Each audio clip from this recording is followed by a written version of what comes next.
Let me jump into Moshe, the central figure of the Torah.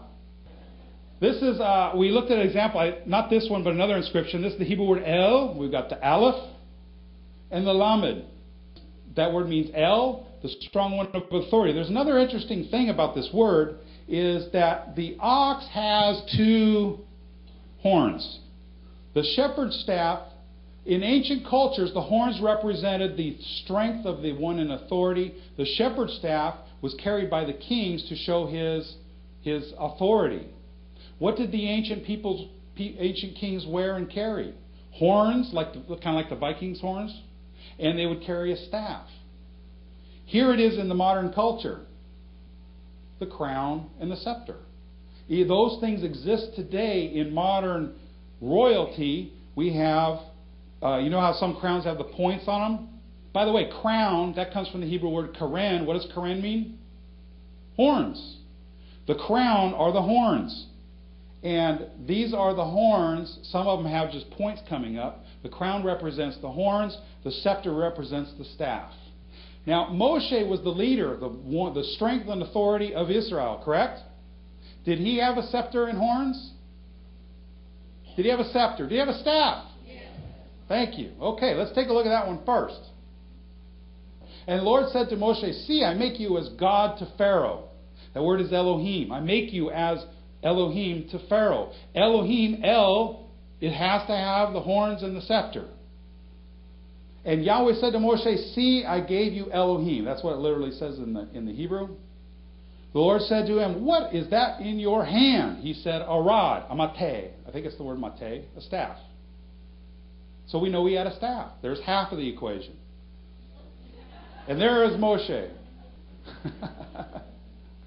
And when Aaron and all the people of Israel saw Moshe, behold, the skin of his face shone, and they were afraid to come near him. There it is. There's the other half. Do you see it? Do you see the horns? Oh, wait a minute. That's English. I'm sorry. If we translate this directly from the Hebrew literally, this is what it says.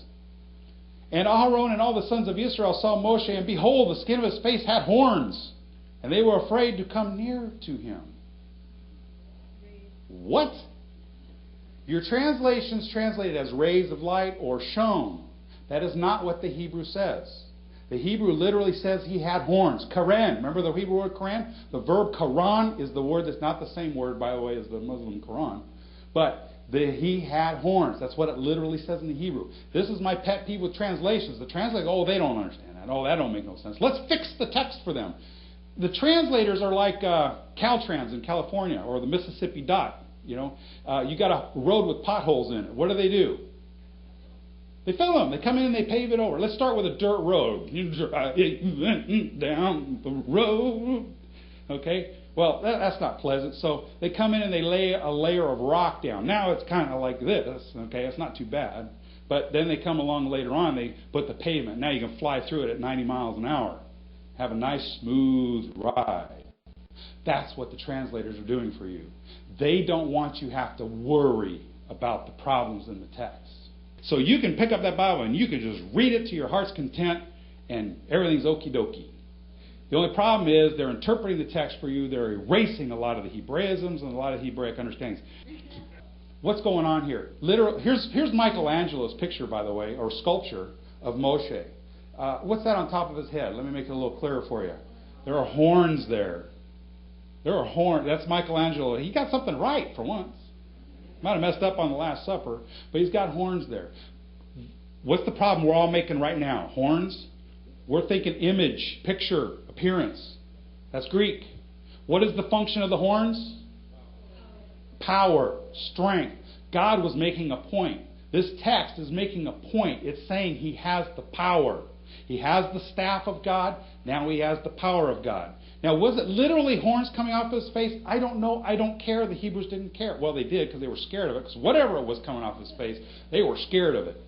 But the point is trying to make a point that we have now the authority, the staff, we have the power, the horns. And the author did this on purpose so that you can see that, but the translators come along and they just completely erased it. That's what I've got a problem with the translation, which is why the mechanical translation shows you he had horns. It's up to you, the students, to go, wait a minute, I don't like that. Then you need to dig deeper. Am I wrong?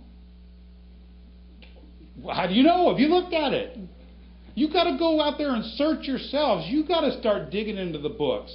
You've got to look up those Hebrew words as best as you can with what tools you have to see why the text says what it does. Thank you all very much. I appreciate it.